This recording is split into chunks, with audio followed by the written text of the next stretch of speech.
السلام علیکم دوستو، آج میں آپ کو لے کر چلتا ہوں ایک ایسے سفر پر جہاں حقیقت اور خواب کی لکیریں دھندلی ہو جاتی ہیں، جہاں انسانی زندگیوں میں ایسے تاریخ طاقتیں دخل اندازی کرتی ہیں جن کا تصور بھی روح کو کانپنے پر مجبور کر دیتا ہے۔ آج کی کہانی صرف کہانی نہیں بلکہ ایسے واقعے کی ہے جو آپ کو بہت کچھ سوچنے پر مجبور کر دے گی۔ لیکن کہانی شروع کرنے سے پہلے ایک التجا ہے، اگر آپ کمزور دل کے ہیں تو حیات الکرسی کا ورد کر لیں، کیونکہ جب ہم ان مخلوقات کا ذکر کرتے ہیں تو یہ ہمارے قریب آ جاتی ہیں اور سننے لگتی ہیں کہ ان کے بارے میں کیا کچھ کہا جا رہا ہے۔ کمنٹ میں ضرور بتائیں آپ کہاں سے سن رہے ہیں، اپنے شہر اور ملک کا نام لازمی لکھیں۔ دیکھتے ہیں کون کون کہاں سے ہمارے ساتھ جڑا ہوا ہے۔ تو چلیے کہانی کا آغاز کرتے ہیں۔ میرا نام سمیرہ بی بی ہے اور میں پشاور سے تعلق رکھتی ہوں۔ آج سے تقریباً 4 سال پہلے میری زندگی ایک خوشحال خاندان کی عام خاتون جیسی تھی۔ میرے شوہر کا نام عمران تھا، ایک کامیاب پراپرٹی ڈیلر جو اپنے کام میں بہت ماہر تھے۔ ہماری شادی کو 18 سال ہو چکے تھے۔ ہمارے 3 بیٹے تھے، اکبر جو اس وقت 17 سال کا تھا، حمزہ 15 سال کا، اور سب سے چھوٹا فیصل جو صرف 12 سال کا تھا۔ ہم ایک بہت ہی پرسکون اور مطمئن زندگی گزار رہے تھے۔ عمران صبح 8 بجے اپنے دفتر چلے جاتے اور شام 6 بجے تک واپس آ جاتے۔ ہمارا روٹین کا ورک بالکل طے شدہ تھا۔ شام کو ہم سب مل کر کھانا کھاتے، باتیں کرتے اور اللہ کا شکر ادا کرتے کہ اس نے ہمیں اتنا سب کچھ دیا۔ عمران بہت نیک دل انسان تھے، غریبوں کی مدد بھی کرتے تھے، مسجد میں باقاعدگی سے نماز بھی ادا کرتے تھے اور گھر میں کبھی اونچی آواز میں بات نہیں کرتے تھے۔ میں سوچتی تھی کہ اللہ نے مجھے واقعی ایک بہترین شوہر اور بہترین ہمسفر سے نوازا ہے، لیکن قسمت کو کچھ اور ہی منظور تھا۔ یہ نومبر 2020 کی بات ہے۔ ایک دن عمران دفتر سے واپس آئے تو ان کے چہرے پر ایک عجیب سی چمک تھی۔ میں نے پوچھا کیا بات ہے، سب ٹھیک ہے؟ انہوں نے کہا ہاں بالکل سب ٹھیک ہے۔ آج ایک خاتون آئی تھی دفتر میں، کرائے پر گھر ڈھونڈ رہی تھی۔ میں نے کوئی خاص توجہ نہیں دی، یہ تو ان کے کام کا حصہ تھا، روز کوئی نہ کوئی کسٹمر آتا جاتا رہتا تھا۔ لیکن اگلے دن پھر عمران نے اسی خاتون کا ذکر کیا کہ وہ بنگلہ دیش سے یہاں کام کی تلاش میں آئی ہے، اکیلی ہے اور اسے ایک چھوٹا سا گھر چاہیے۔ میں نے پوچھا تو کیا ہوا، کوئی گھر دکھایا اسے؟ عمران نے جواب دیا، میں سوچ رہا ہوں کہ ہمارا وہ پرانا گھر جو خالی پڑا ہوا ہے وہ اسے کرائے پر دے دوں۔ ہمارا پرانا گھر ہمارے موجودہ گھر سے صرف 2 منٹ کی دوری پر تھا، وہ گھر جہاں ہم شادی کے بعد رہتے تھے۔ جب عمران کا کاروبار اچھا ہوا تو ہم نے ایک نیا گھر بنوایا اور اس پرانے گھر میں عمران کا دفتر بنا دیا۔ میں نے کہا ٹھیک ہے، جو آپ مناسب سمجھیں، اور یہیں سے ہماری زندگی کا سب سے تاریخ باب شروع ہوا۔ اس خاتون کا نام نیلوفر تھا، عمر تقریباً 35 سے 40 سال کے درمیان، دکھنے میں بہت خوبصورت، بات چیت میں شائستہ اور برتاؤ میں بہت شریف۔ جب عمران نے مجھے بتایا کہ وہ اسے ہمارا پرانا گھر دکھانے لے جا رہا ہے تو میں نے کہا میں بھی چلتی ہوں، مجھے دیکھنا تھا کہ یہ عورت کیسی ہے۔ جب میں نے نیلوفر کو پہلی بار دیکھا تو سچ کہوں مجھے کوئی خاص شک نہیں ہوا۔ وہ بہت ادب سے پیش آئی، میرے پاؤں چھوئے اور کہا آپا اللہ آپ کو ہمیشہ خوش رکھے۔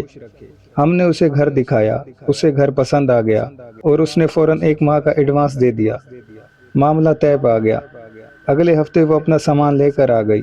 سامان بھی بہت کم تھا، صرف 2 بیگ اور ایک بڑا سا تھیلا جس میں شاید کچھ برتن وغیرہ تھے۔ میں نے اس سے پوچھا بیٹا تمہارا خاندان کہاں ہے؟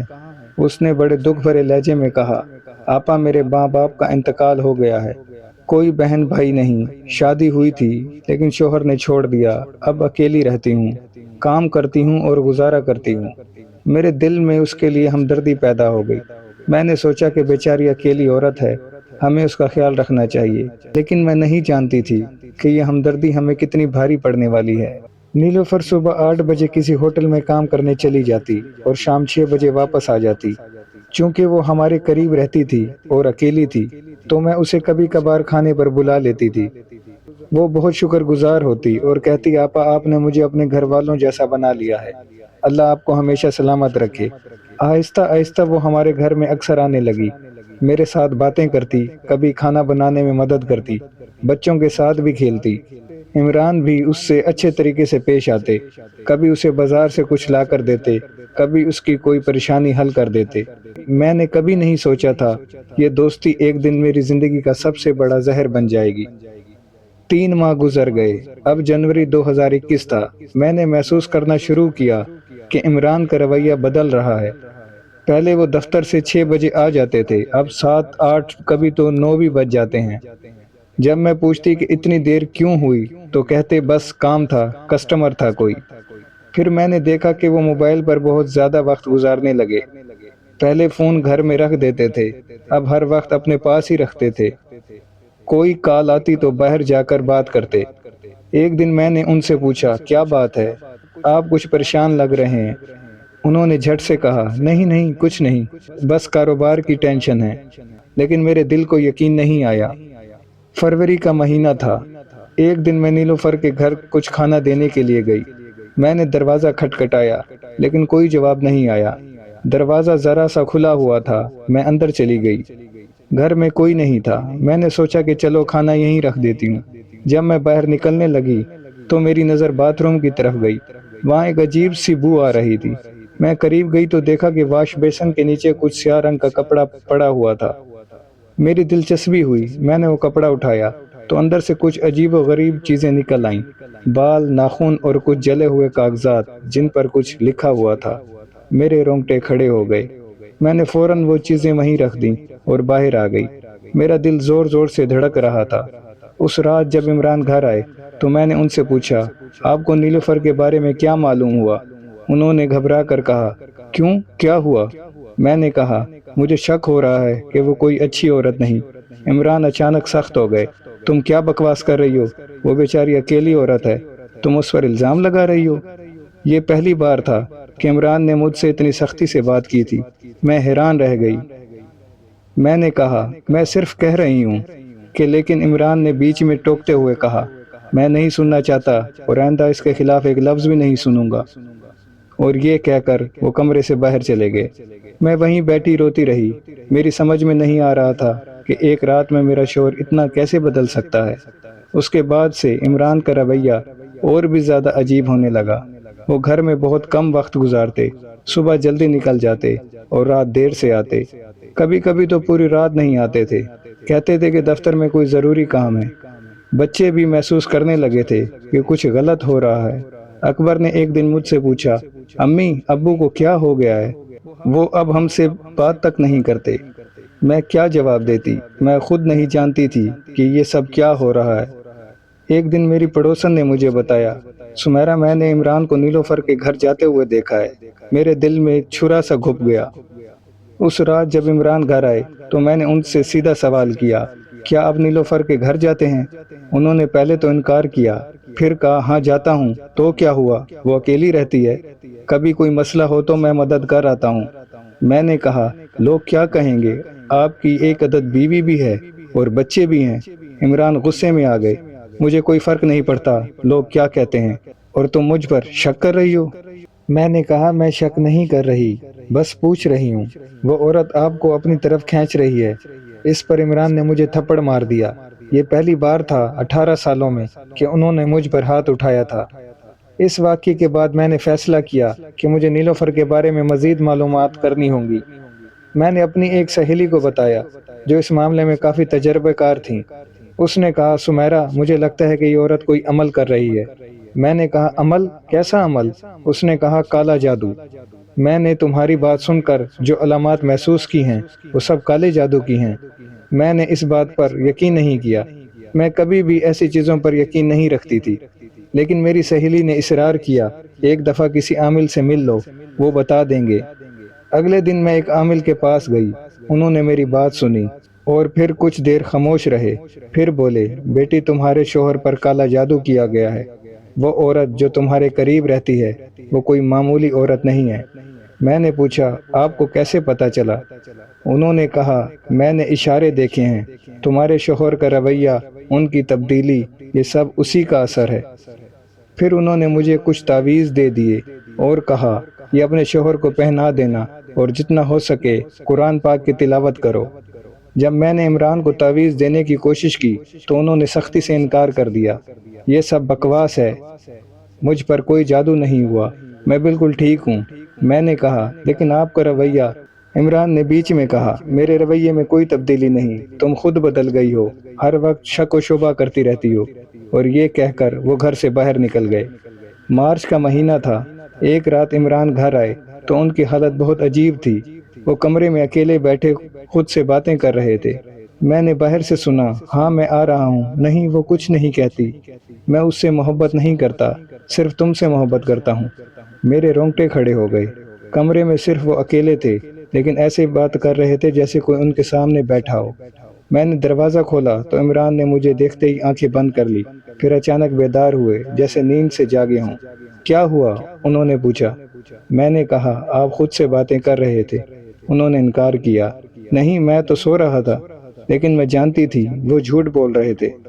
اگلے دن میں نے ہمت کر کے نیلوفر سے بات کرنے کا فیصلہ کیا۔ میں اس کے گھر گئی۔ اس نے دروازہ کھولا تو اس کے چہرے پر ایک عجیب سی مسکراہٹ تھی۔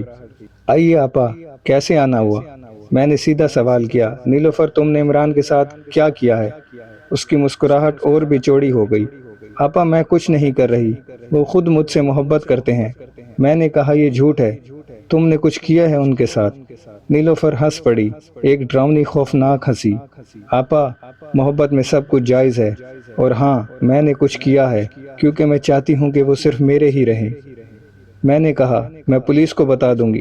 نیلوفر نے کہکا لگایا، بتا دو، لیکن یاد رکھنا اگر تم نے کچھ کرنے کی کوشش کی تو عمران کی جان چلی جائے گی۔ میرے پیروں تلے زمین نکل گئی۔ تم یہ کیا کہہ رہی ہو؟ نیلوفر میرے قریب آئی اور دھیمی آواز میں بولی، آپا، میں نے جو عمل کیا ہے وہ بہت طاقتور ہے۔ عمران اب میری مرضی کے بغیر کچھ نہیں کر سکتے۔ اگر میں چاہوں تو ان کی جان لے سکتی ہوں۔ وہ کچھ دیر رکی اور پھر بولی، اور ہاں اگر وہ میرے نہیں ہو سکتے تو کسی کے بھی نہیں ہوں گے۔ اپریل آ گیا۔ عمران کی حالت اور بھی زیادہ خراب ہونے لگی۔ وہ اب کھلے عام نیلوفر کے ساتھ رہنے لگے، گھر بالکل کم آتے۔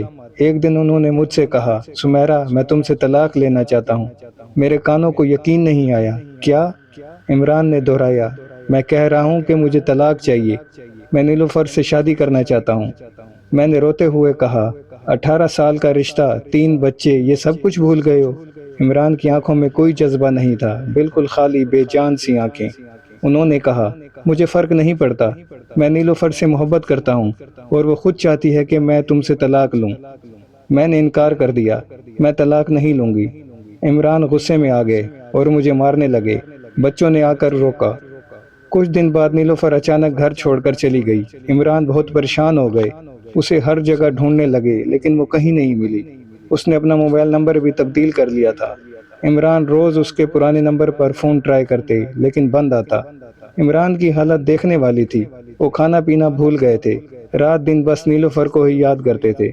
نیلوفر کے جانے کے 1 ہفتے کے بعد عمران کو تیز بخار آیا۔ ڈاکٹر نے چیک کیا لیکن کچھ پتہ نہیں چلا۔ تمام ٹیسٹ نارمل تھے، لیکن عمران کی حالت بگڑتی جا رہی تھی۔ وہ دن میں تو ٹھیک رہتے لیکن جیسے ہی رات ہوتی ان کی حالت مزید خراب ہو جاتی۔ رات کو وہ چیخیں مارتے، نیلوفر، نیلوفر، تم مجھے چھوڑ کر کیوں چلی گئی ہو؟ کبھی ہنستے، کبھی روتے، کبھی کسی سے لڑتے جو وہاں تھا ہی نہیں۔ مئی کا مہینہ تھا۔ عمران کو سانس لینے میں دشواری ہونے لگی۔ میں انہیں ہسپتال لے گئی۔ ڈاکٹروں نے آکسیجن لگائی، تمام ٹیسٹ کیے، لیکن ہر ٹیسٹ نارمل آتا۔ ڈاکٹروں کو سمجھ نہیں آ رہا تھا کہ مسئلہ آخر ہے کیا۔ ایک ڈاکٹر نے کہا، شاید یہ نفسیاتی مسئلہ ہے، کسی ماہر نفسیات سے ملیں۔ ہم ماہر نفسیات کے پاس گئے، انہوں نے کچھ دوائیاں دی، لیکن کوئی فرق نہیں پڑا۔ جون کے پہلے ہفتے میں عمران کو نیلوفر کا ایک میسج ملا۔ میسج میں لکھا تھا، تم نے مجھے دھوکہ دیا، تم نے اپنی بیوی کو طلاق نہیں دی، اب تم میرے نہیں تو کسی کے نہیں، تڑپ تڑپ کر مرو گے۔ عمران یہ میسج پڑھ کر بے ہوش ہو گئے۔ جب عمران ہوش میں آئے تو انہوں نے نیلوفر کو فون کیا۔ اس نے فون اٹھایا، انہوں نے سپیکر آن کر دیا تھا، میں بھی سن رہی تھی۔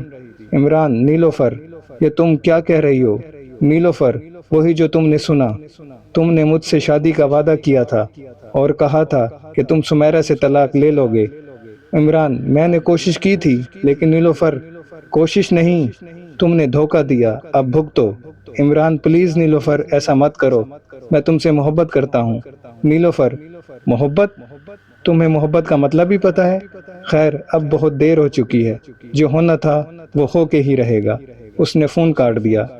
اس کال کے بعد سے عمران کی حالت مسلسل خراب ہونے لگی۔ وہ کھانا پینا بند کر چکے تھے، رات دن بس لیٹے ہی رہتے، کبھی کبھی چیخیں مارتے۔ میں نے کئی عاملوں کو بلایا، سب نے دم درود کیا لیکن کوئی فائدہ نہیں ہوا۔ عمران کی آنکھوں میں ایک عجیب سا خوف دکھائی دیتا تھا، جیسے وہ کچھ دیکھ رہے ہوں جو ہمیں نظر نہیں آ رہا تھا۔ جمعے کا دن تھا، 11 جون 2021۔ صبح سے عمران بالکل ٹھیک لگ رہے تھے۔ انہوں نے ناشتہ بھی کیا اور کہا کہ نماز کے لیے مسجد جائیں گے۔ میں بہت خوش ہوئی، سوچا کہ شاید اللہ نے میری دعائیں سن لی۔ عمران مسجد گئے، نماز پڑھی اور واپس آ گئے۔ دفتر بھی گئے۔ دوپہر کو گھر آئے تو بالکل نارمل تھے۔ شام 4 بجے تھے، عمران کمرے میں آرام کر رہے تھے۔ اچانک مجھے ان کی چیخ سنائی دی۔ میں دوڑ کر کمرے میں گئی۔ عمران اپنا گلا پکڑے ہوئے تھے اور کہہ رہے تھے سانس نہیں آ رہی۔ میں نے فوراً ایمبولینس کو کال کی، لیکن اس سے پہلے کہ وہ پہنچتی عمران بے ہوش ہو گئے۔ ہم انہیں اٹھا کر باہر لے جانے لگے، گاڑی میں بٹھایا۔ راستے میں عمران نے اچانک آنکھیں کھولی اور مجھے دیکھا۔ ان کی آنکھوں میں پچھتاوا تھا۔ انہوں نے دھیمی آواز میں کہا معاف کر دو، اور ان کی آنکھیں بند ہو گئی۔ ہسپتال پہنچے تو ڈاکٹروں نے کہا کہ وہ اب نہیں رہے۔ عمران کی تدفین کے بعد میں نیلوفر کے گھر گئی۔ گھر بالکل خالی تھا۔ اس نے اپنا سامان اٹھا لیا تھا اور وہ چلی گئی تھی۔ میں نے پولیس کو اطلاع دی لیکن وہ کبھی نہیں ملی۔ بعد میں معلوم ہوا اس نے جو شناختی کارڈ دیا تھا وہ بھی جعلی تھا۔ اس کا اصل نام بھی نیلوفر نہیں تھا۔ عمران کے فون میں نے ان کی اور نیلوفر کی باتیں دیکھیں۔ پتہ چلا کہ نیلوفر نے شروع سے ہی منصوبہ بنایا تھا۔ اس نے عمران کو اپنے جال میں پھنسانے کے لیے کالا جادو استعمال کیا تھا۔ اس کے میسیجز میں صاف لکھا تھا کہ وہ عمران سے شادی کر کے ان کی تمام جائیداد اپنے نام کرنا چاہتی تھی۔ جب اس کا یہ منصوبہ ناکام ہو گیا تو اس نے بدلہ لے لیا۔ عمران کی موت کے بعد مجھے پتہ چلا کہ انہوں نے نیلوفر کے نام بہت سارے قرضے لیے ہوئے تھے، تقریباً 50 لاکھ روپے کا قرض۔ ہماری جائیداد کے بھی کچھ کاغذات غائب تھے، شاید نیلوفر نے لے لیے تھے۔ میری خوشحال زندگی ایک جھٹکے میں برباد ہو گئی۔ سب سے زیادہ تکلیف بچوں کو ہوئی۔ اکبر جو 17 سال کا تھا، اس نے اپنی تعلیم چھوڑ دی اور کام کرنے لگا تاکہ گھر چل سکے۔ حمزہ اور فیصل اسکول تو جاتے رہے لیکن ان کی آنکھوں میں وہ چمک نہیں رہی۔ رات کو سب رو کر سو جاتے۔ سب سے زیادہ تکلیف مجھے معاشرے کے رویے سے ہوئی۔ لوگ کہتے ضرور سمیرہ نے کچھ کمی کی ہوگی کہ شوہر کو دوسری عورت کی ضرورت پڑی۔ کوئی کہتا اچھا ہوا، اب اسے معلوم ہوگا کہ شوہر کو کیسے رکھا جاتا ہے۔ یہ باتیں سن کر میرا دل ٹوٹ جاتا۔ آج 4 سال گزر گئے، میں نے اپنے بچوں کو سنبھالا۔ اکبر اب ایک اچھی جاب کر رہا ہے، حمزہ اور فیصل اپنی پڑھائی میں اچھے ہیں، لیکن وہ زخم جو نیلوفر نے ہمیں دیا وہ کبھی نہیں بھرا۔ میں یہ کہانی اسی لیے شیئر کر رہی ہوں کہ تاکہ لوگ سمجھیں کہ کالا جادو حقیقت ہے، اور یہ بھی کہ کبھی بھی اپنے رشتوں کو کمزور نہ ہونے دیں، کیونکہ یہی کمزوریاں دوسروں کو موقع فراہم کر دیتی ہیں۔ کچھ مہینے پہلے میں ایک بڑے عامل کے پاس گئی۔ میں نے انہیں پوری کہانی سنائی۔ انہوں نے کہا بیٹی، جو عمل تمہارے شوہر پر کیا گیا تھا وہ بہت خطرناک قسم کا تھا۔ میں نے پوچھا کیسے؟ انہوں نے کہا اس میں جنات استعمال کیے گئے تھے اور ایسا عمل استعمال کیا گیا تھا کہ تمہارے شوہر کو اپنی مرضی کے سوا اور کوئی چیز سامنے نہیں دکھائی دیتی تھی۔ عامل نے مزید کہا جب نیلوفر پہلی بار تمہارے گھر آئی تو اس نے تمہارے شوہر کی کوئی چیز لے لی ہوگی۔ میں نے سوچا اور یاد آیا کہ ایک دن عمران کا رومال غائب ہو گیا تھا۔ عامل نے کہا وہی اسی رومال کو استعمال کر کے اسی پر عمل کر رہی تھی۔ عامل نے بتایا کہ نیلوفر نے شاید کسی تانتری یا کالے جادو کے ماہر سے رجوع کیا تھا۔ اس شخص نے جنات کو حکم دیا تھا کہ وہ عمران کے دل و دماغ پر قابض ہو جائے۔ جنات نے عمران کی سوچ، جذبات اور فیصلوں پر قابو پا لیا۔ اسی لیے عمران جو پہلے بہت نیک اور شریف تھے اچانک سے بدل گئے۔ عامل نے مزید کہا نیلوفر کا مقصد صاف تھا، تمہارے شوہر کی دولت، لیکن جب اسے لگا یہ کام آسانی سے نہیں ہوگا تو اس نے بدلہ لینے کا فیصلہ کیا۔ اس نے جنات کو حکم دیا کہ وہ تمہارے شوہر کی جان لے لے، اور یہ جنات آہستہ آہستہ ان کی جان کھینچتے رہے۔ عامل نے کچھ علامتیں بتائیں جن سے کالے جادو کا پتہ چلتا ہے۔ نمبر 1، اچانک کسی سے شدید محبت ہو جانا۔ نمبر 2، اپنے پرانے رشتوں سے بے رخی۔ نمبر 3، رات کو عجیب خواب آنا۔ نمبر 4، خود سے باتیں کرنا۔ نمبر 5، غیر معمولی بیماری جس کا کوئی علاج نہ ہو۔ نمبر 6، ڈاکٹروں کا ٹیسٹ نارمل آنا لیکن مریض کی حالت خراب ہونا۔ عامل نے کچھ بچاؤ کے طریقے بھی بتائے۔ نمبر 1، 5 وقت کی نماز کی پابندی۔ نمبر 2، آیت الکرسی کا روزانہ ورد۔ نمبر 3، سورۃ بقرہ کی تلاوت گھر میں۔ نمبر 4، 4 کل کی حفاظت۔ نمبر 5، صدقہ و خیرات۔ نمبر 6، اپنے رشتوں کو مضبوط رکھنا۔ آج میں اپنے ماضی کو یاد کرتی ہوں تو بہت دکھ ہوتا ہے، لیکن میں نے سیکھا ہے اللہ کی مرضی کے آگے ہم بے بس ہیں۔ شاید یہ ہمارے لیے امتحان تھا۔ میں اللہ سے دعا کرتی ہوں کہ وہ ہر کسی کو ایسی برائیوں سے بچائے۔ اکبر اب 20 سال کا ہو گیا ہے، وہ ایک اچھی کمپنی میں کام کرتا ہے۔ حمزہ 18 کا ہو گیا اور کالج میں ہے۔ فیصل 15 سال کا ہے اور اسکول میں بہت اچھا کام کر رہا ہے۔ میں نے انہیں سنبھالا ہے اور اللہ کے فضل سے اب ہم سب ٹھیک ہیں۔ میں معاشرے سے اپیل کرتی ہوں کہ کبھی بھی کسی بیوہ یا بے سہارا عورت کو برا بھلا نہ کہیں۔ ہم میں سے کوئی نہیں جانتا کہ کل کیا ہونے والا ہے۔ آج جو مضبوط گھر ہے کل ٹوٹ سکتا ہے، اس لیے ہمدردی سے پیش آئیں۔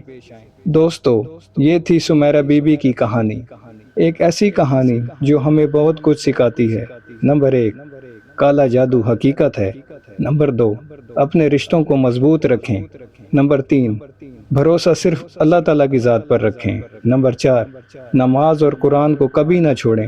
نمبر 5، کسی اجنبی پر آنکھیں بند کر کے بھروسہ نہ کریں۔ آج بھی نیلوفر جیسی بہت ساری عورتیں ہیں اور مرد بھی جو لوگوں کو اپنے جال میں پھنساتے ہیں، کالے جادو کا سہارا لیتے ہیں، دوسروں کی خوشیاں برباد کرتے ہیں۔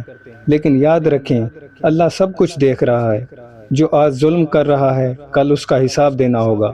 سمیرہ بی بی آج بھی پشاور میں رہتی ہیں، اپنے بچوں کے ساتھ، مشکلات میں لیکن صبر کے ساتھ۔ وہ کہتی ہیں، میں نے اللہ پر بھروسہ نہیں چھوڑا اور اللہ نے بھی میرا ساتھ نہیں چھوڑا۔ اللہ تعالیٰ سمیرہ بی بی کو صبر و جمیل عطا فرمائے، ان کے بچوں کو کامیابی دے اور ہم سب کو ایسی برائیوں سے محفوظ رکھے۔ اور یاد رکھیں، آیت الکرسی روزانہ پڑھیں، نماز کی پابندی کریں، اپنے رشتوں کو قدر کی نگاہ سے دیکھیں، کالے جادو سے بچنے کے لیے اللہ کی پناہ مانگیں۔ اور ہاں، آپ کے ساتھ بھی کچھ ایسا ہو تو فوراً کسی نیک عامل سے رجوع کریں، کیونکہ وقت بہت قیمتی ہے۔ تو دوستو، امید کرتا ہوں آپ کو آج کی یہ ویڈیو بے حد پسند آئی ہوگی۔ ویڈیو پسند آنے کی صورت میں ویڈیو کو لائک کریں اور چینل کو ضرور سبسکرائب کیجیے گا۔ تو ملتے ہیں نیکسٹ ویڈیو میں، تب تک کے لیے اللہ حافظ۔